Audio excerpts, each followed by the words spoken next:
Godzilla 2014 is directed by Gareth Edwards. It is the second American Godzilla film, not counting the Japanese films that were overdubbed and Americanized. After the complete fuck-up that is the first American Godzilla film back in 1998, when I heard the news that there was going to be another shot at making an American Godzilla film, I thought to myself, no. I don't want to see them fuck up Godzilla again. And then when I saw the teaser trailer, I thought, hey, this doesn't look too bad. And then I saw the poster, and I realized that they got the design right. Hopefully. And then I saw the theatrical trailer where I got little glimpses of Godzilla, not much, but enough for me to be interested in actually giving this film a shot. And I even heard the iconic roar in the trailer. Although it was kind of weird hearing sounds from 2001: A Space Odyssey in the trailer, but I digress. And after seeing Godzilla 2014, I was pleased, although I would have wanted a little bit more. The cinematography in Godzilla 2014 is serviceable. It's just a monster movie. I don't need to say more about the cinematography. It's fine.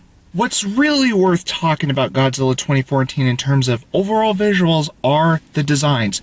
Godzilla's design is done right for an American Godzilla film, unlike the 1998 Godzilla film where they got Godzilla wrong.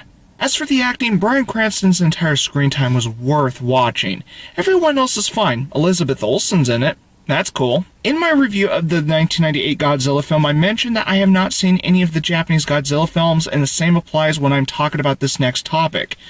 So, my apologies if I'm not too knowledgeable with this franchise, but as far as characters go, they're okay. They are, and I know I'm going to sound like a broken record, they're serviceable given the type of film this is.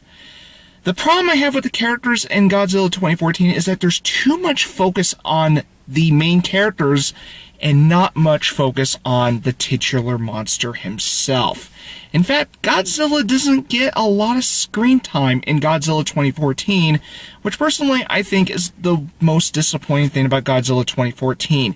And as much as I think Godzilla 1998 is shit, it does have the one-up over this film that Godzilla has more screen time in that film than this one. Now, to Godzilla 2014's credit, it does have a great setup during its first act, and I do appreciate that.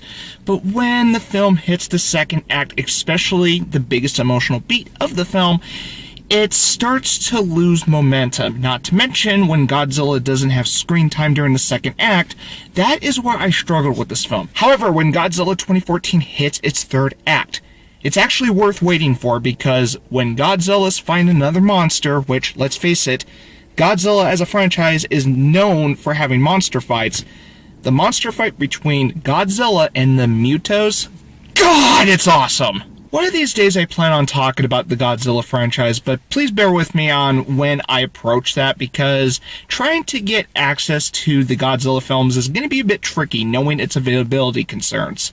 But as an American Godzilla film, this is 100 times better than the first American Godzilla film back in 1998. This was the American Godzilla film done right. Although I would have wished Godzilla had more screen time than he does in this film. Hopefully, the sequel will make up for that. I'm going to be shooting a 6.5 out of 10 for Godzilla 2014. If you feel so inclined, shoot the like button, shoot the subscribe button, and shoot me a message on your way out. You can also follow me on Twitter if you wish to, and I'll leave a link to my Twitter in the description down below. And until my next review, good day and good night. Con Skull Island's next.